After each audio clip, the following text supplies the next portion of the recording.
아멘. 아멘. 오늘 우리가 받을 하나님 말씀 함께 보시겠습니다. 열왕기상 16장 25절에서 34절까지 말씀입니다. 열왕기상 16장 25절에서 34절까지 말씀입니다.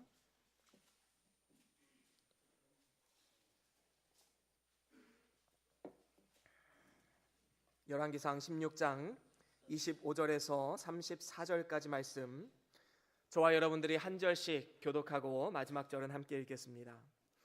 오므리가 여호와 보시기에 악을 행하되 그 전에 모든 사람보다 더욱 악하게 행하여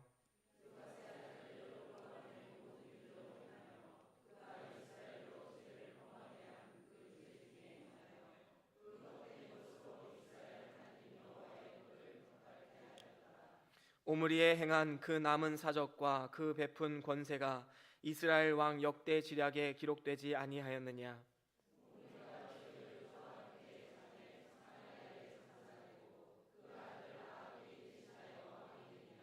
유다 왕 아사 제 38년에 오므리의 아들 아합이 이스라엘 왕이 되니라. 오므리의 아들 아합이 사마리아에서 22년을 이스라엘을 다스리니라.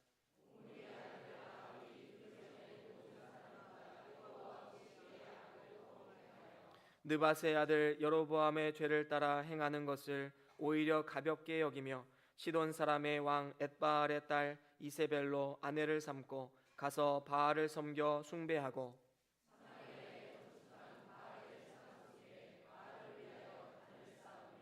또 아세라 목상을 만들었으니 저는 그 전에 모든 이스라엘 왕보다 심히 이스라엘 하나님 여호와의 노를 격발하였더라. 히엘이 여리고를 건축하였는데 저가 그 터를 쌓을 때에 맏아들 아비람을 잃었고 그 문을 세울 때에 말제 아들 스굽을 잃었으니 여호와께서 눈의 아들 여호수아로 하신 말씀과 같이 되었더라. 아멘. 아멘. 오늘은 열왕기상 16장 25절에서 34절 말씀을 통해서 오므리 왕조가 주는 교훈이라는 제목으로 함께 말씀을 나누겠습니다. 제가 말씀을 묵상하는 중에 뉴스를 통해서 이런 뉴스를 접하게 되었습니다. 조현민 물컵 갑질의 나비 효과, 조양호 일가 탈탈 털리다라는 제목을 보게 되었습니다. 호기심에 그 제목을 클릭하게 되었고 그 내용을 읽어보니까 최근에 많은 이슈화가 되었던 그런 내용들이 담겨져 있었습니다. 기사의 요지는 이것이지요. 재벌 3세인 조현민 전무의 물컵 투척 사건이 계기가 되어서 대한항공 전체가 지금 위기가 찾아오게 되었다라는 것입니다. 이것을 나비 효과라고 표현을 했습니다. 그런데 우리가 가만히 생각해 보면 이것은 나비 효과가 아니라 어쩌면 예견된 일이고 스스로 자초한 재앙이 아닐까 생각해 보게 됩니다. 왜 그렇습니까? 우리는 얼마 전에 이 사람의 언니인 조연아 씨에게 땅콩 회항이라고 불리우는 부적절한 언행으로 이슈화되었던 적이 있었지요. 그때 그것을 경고로 삼고 자신의 가정을 돌아보고 자신의 가문을 바르게 세우기 위해서 조금이라도 노력했다면 오늘의 이런 결과는 아마 없었을 것이라 믿습니다. 문제는 무엇입니까? 경고가 있었음에도 불구하고 그 경고를 무시하고 계속해서 그 길을 걸어 나갔기 때문에 스스로 자초한 일을 범하게 되었고, 그리고 이로 인하여서 많은 국민들이 또 공분을 사게 되는 이러한 일이 벌어지게 된 것입니다. 그래서 엄밀히 말하면 이것은 나비 효과라고 보기보다는 대의 대를 거듭해서 쌓여온 잘못된 가정 문화 그리고 기업 문화가 마치 곪은 부위가 곪고 곪아서 어느 순간 이것이 터져서 곪은 것이 흘러나오듯이 이 모든 것의 배경에는 이 세상에 만연해 있는 이 물질 만능주의와 성공주의로 인하여서 이러한 곪은 것이 터져 나오는 결과로 나타나게 되는 것입니다. 돈만 많으면 사회에서 성공했다고 인정받는 문화. 그래서 아이들에게도 마찬가지이지요. 아이들이 학교에서 공부만 잘하면 다른 도덕적인 인성이나 인품은 조금 뒤떨어지더라도 학교에서 인정받고 칭찬받는 그러한 시대를 우리는 살아가고 있습니다. 공부 잘하면 무엇합니까? 그 아이들이 사회에 나가서 온갖 불법을 저지르면서 이 사회를 점점 더 타락으로 이끌어가는데, 우리는 분명히 알아야 됩니다. 우리는 이 세상의 이 성공주의, 물질 만능주의, 이것을 따라가는 사람들이 아닙니다. 과연 그리스도인들은 지금 제대로 살아가고 있는가? 우리는 우리의 삶을 돌아볼 필요가 있는 것입니다. 예수님을 믿는다고 하는 사람들 중에서도 돈과 명예와 권력을 위해서는 그까지 믿음 따위는 버릴 수 있는 그러한 준비가 되어 있는 위태로운 그리스도인들이 너무나도 많이 있다라는 사실입니다. 그런 의미에서 우리는 우리 자신의 모습을 돌아볼 필요가 있습니다. 그리고 우리 가정과 또 우리 가문이 어떻게 세워지기를 바라는가, 소망을 가지고 우리는 바라보아야 하는 것이지요. 혹시 내가 잘못된 가치관과 문화의 지배를 받으면서 지금 살아가고 있지는 않는가? 혹시 나를 위해서 살아감을 통해서 내 자녀들에게 이 세상의 가치관을 지금 물려주고 있지는 않는가? 우리는 우리 자신을 먼저 돌아보아야 하는 것입니다. 이러한 세상적인 가치관과 세계관은 지금 당장 우리의 삶을 무너뜨리지는 않습니다. 하지만 이러한 것들이 쌓이고 쌓이면 어느 순간 가정과 사회는 걷잡을 수 없는 몰락의 길로 걸어갈 수밖에 없는 것입니다. 마치 아주 솜털같이 가벼운 이 눈이 쌓이고 쌓이고 또 쌓이면 이 무게를 견디지 못해서 지붕이 무너지는 것과 같은 이치이지요. 우리가 아주 작은 것을 무시하면서 살아가면 그것이 쌓이고 쌓여서 결국에는 우리 가정을 무너뜨리고 그리고 우리 가문을 몰락의 길로 인도하는 그러한 역할을 할 수 있는 것입니다.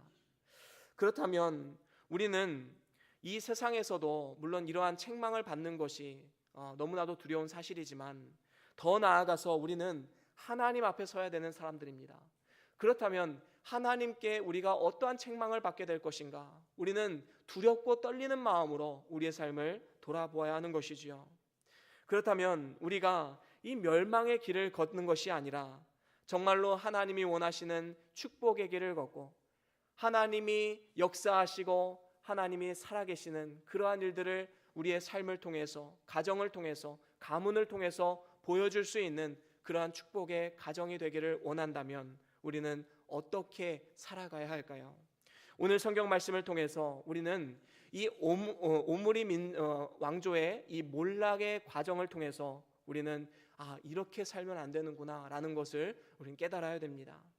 오늘 우리가 읽은 이 열왕기서 말씀은 이 기록된 시기가 언제입니까? 이것은 BC 586년에 이제 남유다가 멸망한 이후에 백성들이 이제 바벨론의 포로로 끌려간 그 바벨론 포로 공동체에게 주시는 말씀입니다. 그래서 이 열왕기서의 핵심은 무엇입니까? 그 핵심은 뭐냐 하면 이 다윗과 솔로몬으로 시작된 이 찬란한 이 문화가 왜 이렇게 몰락의 길을 걸어갔는가? 왜 우리는 바벨론 민족의 포로가 되어서 지금 이렇게 힘들게 살아가고 있는가? 수치를 당하고 있는가? 바로 그것에 대한 근본적인 질문을 지금 던지고 있는 것입니다. 그래서 이 중요한 질문에 대한 답을 제시하기 위해서 열왕기서 본문의 한 중앙에 오늘 말씀 오므리 왕조의 부흥과 몰락을 이제 이야기를 우리에게 들려주고 있는 것입니다. 사실 오므리 왕과 그의 아들 아합 왕은 이 세상의 세속적인 역사가들 사이에서는 굉장히 성공한 왕으로 추앙받고 있는 그런 왕입니다. 실제로 이 시기에 이스라엘은 많은 번영을 누렸습니다. 디브니를 물리치고 새롭게 왕이 된 이 오므리는 수도 디르사에서 6년 동안 다스리게 되었습니다. 그리고 세멜렉에서 이제 은 2달란트를 주고 산 이 사마리아 땅을 이제 수도로 삼고 거기에다가 아주 견고한 요새를 지어서 이제 수도로 삼게 되었습니다. 그리고 오므리는 총 12년 동안 강력한 권력을 가지고 통치해서 북이스라엘 왕들 중에서 가장 막강한 권력을 행사하면서 모압을 쳐부술 정도로 아주 능력 있었던 그런 왕의 모습으로 성경에는 등장합니다. 이것이 24절까지 오므리의 왕의 업적입니다. 그런데 25절에 들어서면서 오늘 말씀 첫 구절에 이렇게 하나님은 오므리 왕을 평가함을 볼 수 있습니다. 우리 25절 함께 읽겠습니다. 시작. 오므리가 여호와 보시기에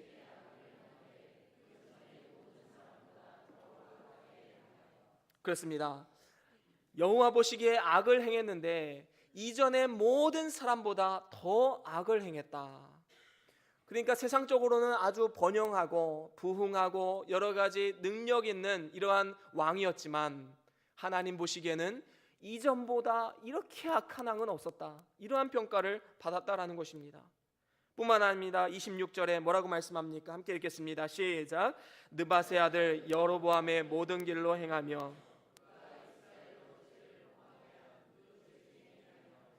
그 헛된 것으로 이스라엘 하나님 여호와의 노를 격발케 하였더라. 그렇습니다. 자기만 망하는 것이 아니라 이스라엘 모든 민족까지도 몰락의 길로 걸어가게 만들었던 이 오므리 왕.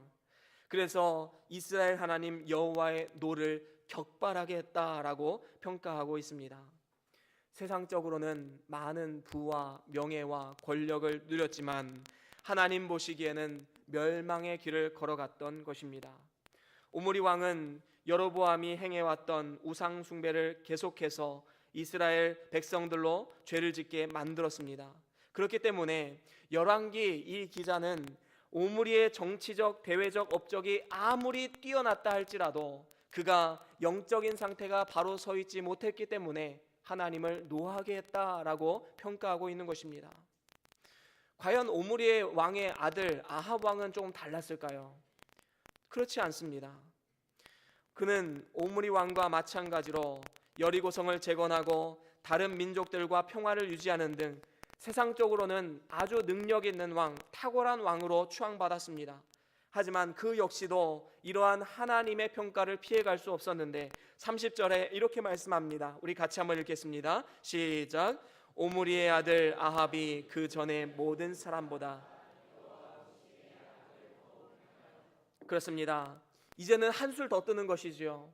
아까 오므리 왕 어땠습니까? 이전의 모든 왕들보다 더 악한 일을 행했다. 근데 아합 왕은 한술 더 뜹니다. 이전의 다른 모든 왕들보다 여호와 보시기에 더욱더 악을 행했다. 점점 더 악을 행하는 왕으로 이렇게 나아가는 것입니다. 대를 거듭하면 할수록 더욱더 악한 일을 행했다는 평가를 듣게 된 것입니다. 물론 세상적인 성공이 무의미하다는 것은 아닙니다. 하지만 세상적인 성공과 부귀 영화보다 더 중요한 것이 있는데 그것은 우리가 하나님 앞에 어떤 평가를 받게 되는가 하는 문제를 놓고 우리는 두려워하는 마음이 있어야 되는 것입니다. 그런 의미에서 볼 때 오늘 말씀의 오므리 왕조는 하나님 앞에 실패한 가문이었습니다. 그들이 몰락할 수밖에 없었던 것은 하나님을 존중히 여기지 않는 그러한 마음에서부터 시작이 된 것입니다. 이것은 물론 처음부터 그렇지는 않았을 것입니다.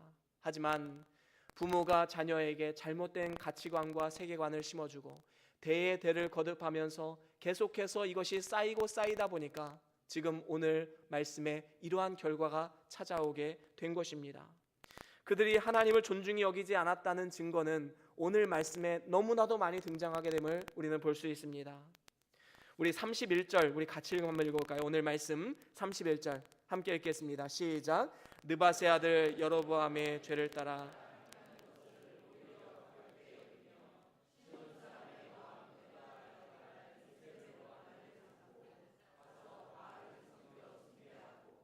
그렇습니다. 여기서 보면 느밧의 아들 여로보암의 죄를 따라갔다. 그래서 이 죄를 따라가는 것이 어떻게 했어요? 오히려 가볍게 여겼다. 이것을 별로 대수롭지 않게 여겼다라는 것입니다. 여러분, 우리가 대수롭지 않게 여기는 작은 그 죄 하나 때문에 한 사람이 무너지는 것입니다. 그렇기 때문에 우리는 아무리 작은 것일지라도 우리는 이것을 크게 여기고 하나님 앞에 회개하며 하나님과 동행하는 그러한 삶을 살아가야 하는 것입니다. 바로 오므리 왕조는 여기에 실패한 것입니다. 죄를 너무 가볍게 여겼어요. 그래서 별로 대수롭지 않게 여겼고 그것이 쌓이고 쌓이다 보니까 대를 거듭하면 거듭할수록 더욱더 몰락의 길을 걸어갔던 것입니다. 뿐만 아닙니다. 31절 마지막 부분에 보면 엣바알의 딸 이세벨로 아내를 삼고 가서 바알을 섬겨 숭배했다. 바알은 어떻습니까? 이 세상의 부귀영화의 상징입니다. 성공의 상징입니다. 그것을 바라보면서 살아갔다라는 것이지요. 뿐만 아닙니다. 32절 33절 함께 읽겠습니다. 시작. 사마리아에 건축한 바알의 사당 속에 바알을 위하여 단을 쌓으며 또 아세라 목상을 만들었으니 저는 그 전에 모든 이스라엘 왕보다 심히 이스라엘 하나님 여호와의 노를 격발하였더라. 그렇습니다. 수도인 사마리아의 우상이었던 이 바알 신을 모셔놓고 단을 쌓았습니다. 그리고 자신만 섬기는 것이 아니라 자신의 가족들과 그리고 백성들까지도 그 우상을 섬길 수 있도록 그렇게 요구했던 것이지요. 그래서 계속해서 말씀에 나오듯이 여호와의 노를 격발했다. 하나님이 얼마나 노하셨으면 바로 이러한 말씀이 계속해서 등장하게 되는 것일까요? 자신만 망할 뿐만 아니라 주변 모든 사람들까지 망하는 길로 인도한 이 오므리 왕조, 하나님의 노를 격발시키는 이러한 왕조로 몰락의 길을 걸어가게 되었던 것입니다. 또 한 가지가 있습니다. 우리 34절 함께 같이 읽어보겠습니다. 34절 시작. 그 시대의 베델 사람 히엘이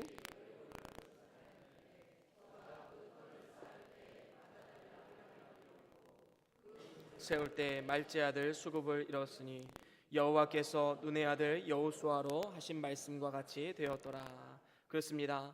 하나님을 존중히 여기지 않았던 이 오므리 왕조와 그리고 아합 왕은 그들이 하나님을 무시하는, 그래서 존중히 여기지 않고 무시하는 삶의 모습으로 나타났다라는 것이지요.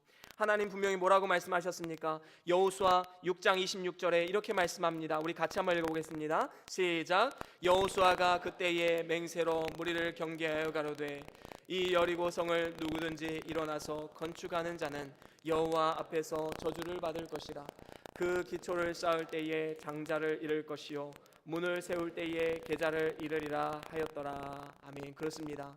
지금 여호수아가 여리고성을 정복한 이후에 이 여리고성을 다시는 재건하지 말라라고 말씀하면서 하나님의 말씀을 증거했습니다. 그리고 이 성전을 재건하면 이러한 저주가 있을 것이다 라는 것을 말씀을 했지요. 그런데 이 하나님의 말씀을 너무나도 무시했던 것입니다. 이 아합 왕이 하나님 말씀을 몰랐을까요? 입을 통해서 계속해서 구전되어서 아합 왕은 분명히 알았을 것입니다. 이 여리고성을 재건하면 이러한 저주가 있을 것이다 라는 것을 알고 있었을 것입니다. 하지만 그럼에도 불구하고 그는 하나님 말씀을 무시하고 여리고성을 재건하게 됩니다. 그 결과 34절에 나오는 바와 같이 그가 사랑하는 그런 백성들의 그 가정에 아주 저주가 임하는 이러한 일들이 일어나게 되었던 것이지요. 그렇습니다. 우리는 하나님을 존중히 여기지 않는 이러한 오므리 왕조의 길을 걸어서는 절대로 안 되는 것입니다. 이들이 행했던 일들을 통해서 우리가 알 수 있는 것은 그 당시에 하나님 말씀과 법이 철저하게 무시를 당하고 반면에 사람들은 세상의 번영을 의미하는 바알신과 같은 우상을 섬기기 시작했다라는 것입니다. 그래서 세상적으로는 성공했다라고 말할 수 있을지 모르겠지만 영적으로 보면 여로보암의 죄를 따라가는 정도에서 끝나는 것이 아니라 오히려 더 앞질러서 멸망의 길을 걸어가는 그러한 삶으로, 가정으로 쓰임받게 되었다라는 것입니다. 우리는 분명히 깨달아야 됩니다. 어떤 왕들보다 더 악한 왕이라고 평가받았던 이 오므리의 왕조의 몰락을 바라보면서 우리는 과연 어떤 가정인가, 어떤 가문인가 우리의 삶을 돌아볼 필요가 있다라는 것입니다. 오늘날 우리가 살아가는 이 시대는 어떤 시대입니까? 과연 오므리 왕과 아합 왕이 살았던 시대와 다르다고 말할 수가 있을까요? 물론 오늘날은 하나님과 함께 섬기는 이방신은 우리에게 없습니다. 여러분들 오늘 예배를 잘 드리고 나서 평일에는 저 절에 가서 불공을 드리시는 분들은 아마도 단 한 사람도 없을 것입니다. 점 보러 다니신 분들도 아마 없으리라 믿습니다. 하지만 중요한 것은 무엇입니까? 우리에게 가장 강력한 도전이 되는 이 세상의 가치관과 이 세상의 세계관이 있는데 그것이 바로 물질 만능주의 그리고 성공주의다라는 것입니다. 그래서 물질 만능주의 시대 가운데 우리는 돈이면 뭐든지 다 된다라는 시대를 살아가고 있기 때문에 우리는 가랑비에 옷 젖듯이 어쩔 수 없이 이 세상에 이러한 문화들에 젖어 들어가는 그러한 안타까운 삶에 빠지는 경우가 너무나도 많이 있는 것입니다. 하지만 이 세대가 다 그렇게 간다고 해서 우리도 우리 다음 세대에게 세상적인 가치관을 따라가는 여로보암의 길, 그리고 오므리와 아합의 길을 걷게 해서는 되겠습니까? 절대로 그렇게 해서는 안 되지요. 예전에 뉴스를 통해서 아주 경악할 만한 사건이 보도된 적이 있습니다. 고등학생 아이가 부모님을 살해했는데 그 이유가 아주 사람들을 경악하게 만들었지요. 부모님이 죽은 그 사망 보험금을 타서 강남에서 떵떵거리면서 살아보고 싶다. 인생을 아주 조금 살더라도 이렇게 한번 살아보고 난 죽고 싶다. 이러한 고백을 하는 그러한 고등학생을 본 적이 있습니다. 돈을 위해서 부모님까지 죽이는 이 악한 세대 가운데 우리는 살아가고 있습니다. 우리가 우리 후손들에게 잘못된 가치관을 물려주었기 때문이 아닐까 생각해 봅니다. 여러분은 여러분들의 자녀들에게 어떠한 가치관과 세계관을 물려주기를 원하십니까? 사랑하는 우리 변동교회 성도 여러분, 저는 여러분들을 향한 한 가지 소원이 있습니다. 그것은 하나님을 존중히 여기는 가정과 우리 교회가 되기를 주의 이름으로 간절히 소원합니다. 사무엘상 2장 30절에 하나님은 우리에게 분명히 이렇게 말씀하십니다. 우리 같이 빨간 글씨만 한번 읽어보겠습니다. 시작. 나를 존중히 여기는 자를 내가 존중히 여기고 나를 멸시하는 자를 내가 경멸히 여기리라. 아멘. 그렇습니다. 하나님은 나를 존중히 여기는 자는 내가 존중히 여기겠다. 반면에 나를 경멸하는 자는 내가 그를 경멸히 여기겠다. 우리는 이 경고의 말씀을 분명히 알아야 됩니다. 그렇기 때문에 우리는 우리의 가정과 우리의 가문이 어떻게 하면 하나님 한 분만 존중하는 가정으로 세워질 수 있을까? 우리는 이 고민을 해야 된다라는 것입니다. 그래서 하나님을 존중히 여기는 삶을 통해서 날로 영적으로 성장하는 가정과 교회가 될 수 있기를 주의 이름으로 간절히 소원합니다. 이를 위해서 저는 여러분들과 두 가지 적용점을 함께 나누겠습니다. 어떻게 하면 우리가 이 오므리와 이 아합 왕의 왕조의 길을 따라가지 않고 정말로 하나님을 존중하는 믿음의 명문 가정, 믿음의 명문 가문으로 우리가 세워질 수 있을까? 그 두 가지 중에 첫 번째는 바로 예수님께로 물길을 바꾸라라는 것입니다. 저는 여러분들에게 이 물 파이프를 마음에 선물로 드리고 싶습니다. 이것을 항상 마음속에 간직하십시오. 우리는 누구에게나 다 이 물 파이프를 가지고 있습니다. 이 물 파이프는 먼저 물이 들어오는 곳이 있지요. 그리고 물이 나가는 곳이 있습니다. 지금 우리는 이 물이 들어오는 이곳을 어디에 지금 대고 있습니까? 우리가 만약에 이 세상 가운데 이 세상에 이 물파이프를 대면서 이 세상의 문명과 그리고 문화와 그리고 안 좋은 세상의 가치관들을 우리가 주변 사람들에게 흘러보내게 되면 우리는 지금 어쩌면 오므리 왕조의 길을 걷고 있지 않는가? 우리는 반드시 생각해 보아야 되는 것입니다. 이 세상에 이 물파이프를 꽂고 살아가면 목마름은 계속해서 찾아옵니다. 아무리 세상에서 성공한들 그 마음 가운데는 끊임없는 목마름이 찾아오게 되고 그것이 없으면 허전하고 절망적인 그러한 삶이 되는 것입니다. 세상이 전부인 양, 돈이 전부인 양. 그래서 여러분들 자녀들 앞에서 맨날 만약에 돈 자랑을 하거나 아니면 돈 걱정하거나 세상의 걱정으로 해서 항상 그 두려움과 걱정 가운데 살아가면 우리는 무의식 중에 자녀들에게 돈이 최고다라는 것을 가르쳐주고 있는 것입니다. 돈이 없어도 행복한 가정을 이룰 수 있다. 돈이 많아도 이렇게 겸손한 가정을 이룰 수 있다. 바로 그것을 가르쳐주는 것이 우리 부모된 삶의 모습이어야 된다라는 것입니다.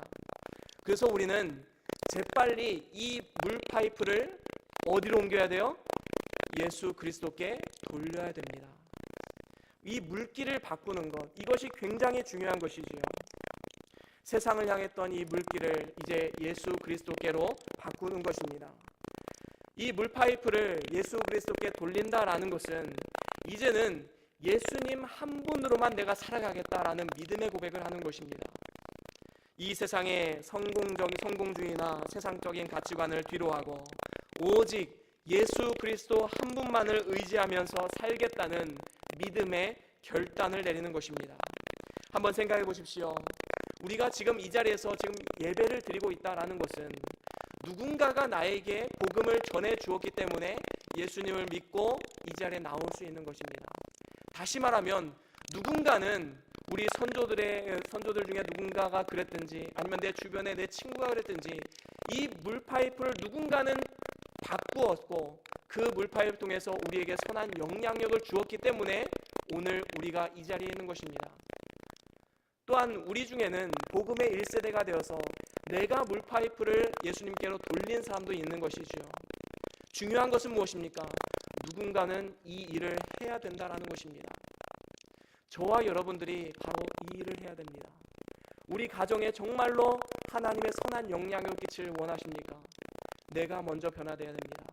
이 세상의 가치관을 따라왔던 우리의 삶 가운데 이제는 이 물파이프를 하나님께로 두고 예수 그리스도께로 두고 예수님으로부터 그 은혜와 사랑을 날마다 공급받는, 그래서 영원한 하나님의 사랑과 은혜 가운데 살아가는 우리의 삶의 모습으로 우리는 변화되어야 된다라는 것입니다. 누가복음 19장에 보면 한 사람의 이야기가 나옵니다. 그는 수단과 방법을 가리지 않고 돈을 모았던 사람입니다. 세상의 번영과 성공을 위해서라면 다른 누군가의 희생을 필요하고 그리고 그 사람을 밟아 누르면서까지 나는 성공해야 된다라는 의식을 가지고 일평생을 살아왔던 사람입니다. 그는 이스라엘 백성들의 등골을 빼먹는 세관이었습니다. 자신의 성공을 위해서 다른 사람을 억누르고 짓밟았습니다. 그래서 많은 돈을 모았습니다. 세상에서는 성공했습니다. 부귀영화를 누렸습니다. 하지만 그에게는 언제나 채워지지 않는 목마름이 있었습니다. 만약에 그가 일평생 동안 이 세리 일을 하면서 많은 돈을 쌓아놓고 호위호식하면서 결국에는 살아갔다면, 결국에는 자녀들에게 그 돈을 물려주고 생을 마감했다면 세상적으로 그래도 성공했다라는 말을 들을 수 있을지는 모르겠지만 하나님 보시기에는 역사 속에 수많은 사람들처럼 멸망의 길로, 몰락의 길로 걸어갔을 것입니다. 바로 오므리와 아합 왕의 길을 걸어갔을 것입니다. 하지만 그는 예수님을 만나고 그의 삶 가운데 일대 변화가 생기게 됩니다. 바로 지금까지 세상을 향해서 뿌리를 내렸던 나의 물파이프가 이제는 예수 그리스도께로 옮겨지는 역사가 일어나게 되는 것입니다. 그가 예수님을 만난 후에 뭐라고 고백합니까? 이제는 내가 세상의 것이 아니라 오직 예수님 한 분만 바라보며 살겠습니다. 이를 위해서 내 소유의 절반을 내어놓고 그리고 내가 토색한 것이 있다면 그 사람에겐 4배나 갚겠습니다. 이러한 믿음의 결단을 내린 것입니다. 이제는 이 세상의 것으로 내가 살아가는 것이 아니라 하나님의 은혜로만 내가 살아갈 수 있다는 것을 믿음으로 고백하는 것입니다. 그러자 예수님 뭐라고 말씀하십니까? 우리 함께 같이 읽어보겠습니다. 누가복음 19장 9절 말씀, 삭개오에게 하신 말씀입니다. 시작. 예수께서 이르시되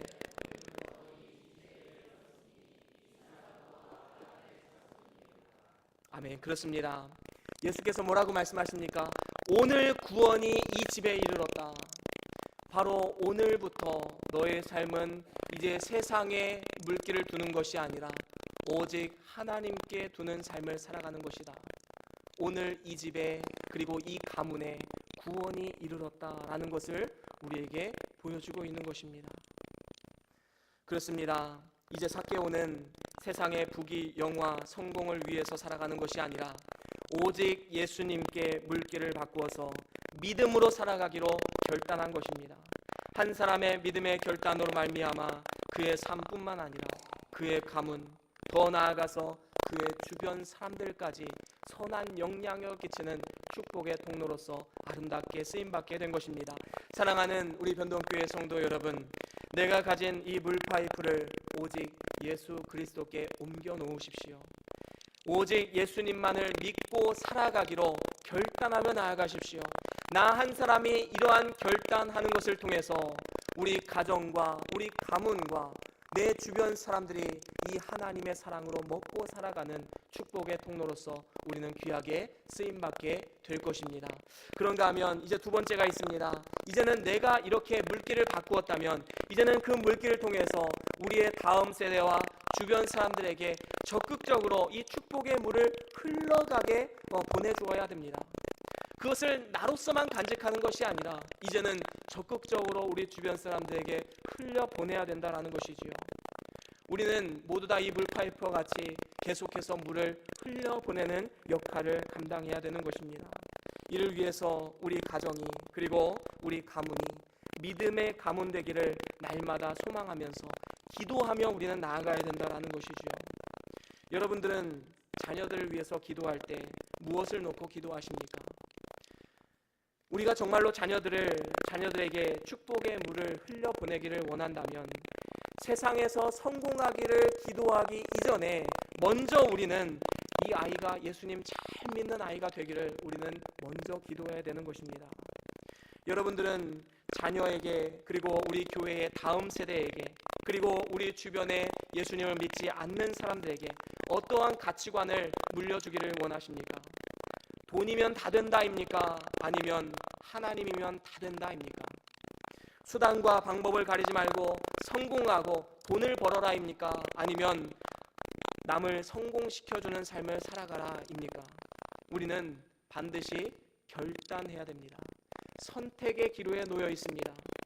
우리가 오므리 왕조와 같이 몰락의 길로 걸어갈 것인지 아니면 하나님의 축복의 통로로서 성공의 길, 하나님이 기뻐하시는 길을 걸어갈 것인지 오늘 나로부터 나의 작은 선택을 통해서 시작이 됨을 우리는 분명히 알아야 되는 것입니다. 2000년 전에도 예수님께서 재물에 대해서 이렇게 경고하셨습니다. 마태복음 6장 24절에 이렇게 말씀하시죠. 우리 함께 읽어보겠습니다. 시작. 한 사람이 두 주인을 섬기지 못할 것이니 혹 이를 미워하며 저를 사랑하거나 혹 이를 중히 여기며 저를 경히 여깁니다. 그렇습니다. 예수님께서는 한 사람이 두 주인을 섬기지 못한다고 말씀하시면서 우리에게 선택할 것을 말씀하고 있습니다. 뭐라고 말씀합니까? 이를 미워하거나 아니면 사랑하거나 그리고 중히 여기거나 경히 여기거나 우리는 한 가지를 선택해야 된다라는 것입니다. 그리고 계속해서 이렇게 말씀하지요. 너희들이 무엇을 입을까 먹을까 염려하지 말라 그렇게 말씀하시면서 33절에 이렇게 말씀합니다. 함께 읽겠습니다. 시작. 너희는 먼저 그 나라와 그의 의를 구하라. 그리하면 이 모든 것을 너희에게 더하시리라. 아멘. 그렇습니다. 이 말씀은 우리가 어떠한 가치관을 가지고 선택을 해야 되는지 우리에게 잘 보여주고 있습니다. 물론 우리가 이 세상의 것을 하나님께 요구하는 것 그것이 나쁜 것은 아닙니다. 하지만 우리는 먼저 구해야 될 것이 있다는 것을 분명히 기억해야 됩니다. 그것은 위의 것 하나님 나라와 그의 의를 구하는 것입니다. 그렇습니다.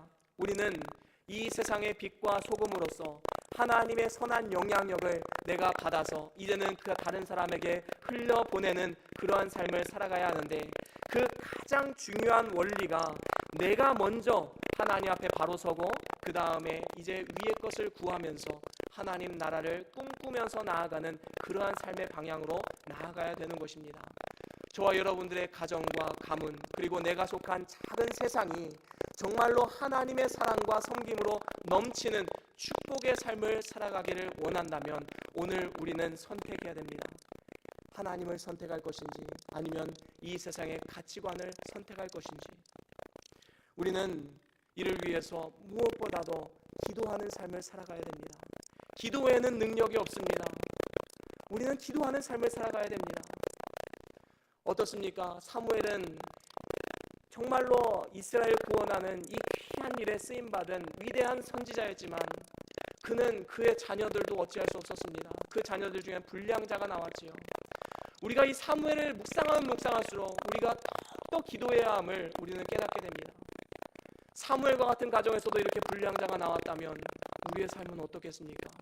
우리가 정말로 몸을 쳐가면서 우리의 삶을 돌아보고 우리 자녀들을 위해서 기도하지 않으면 우리의 가문은 어쩌면 오므리의 길을 걸어갈 수밖에 없는 이런 악한 길을 걸어갈 수밖에 없는 그래서 몰락의 길로 갈 수밖에 없는 그러한 일에 쓰임받을 수밖에 없는 것입니다.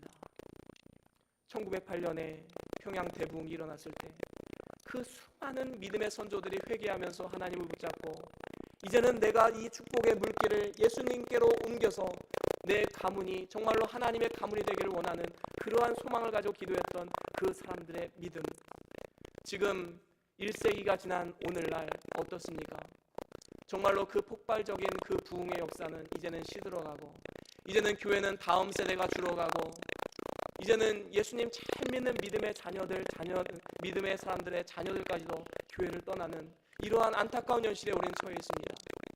우리는 이러한 이 상황 가운데 절대로 낙심하고 좌절해서는 안 됩니다.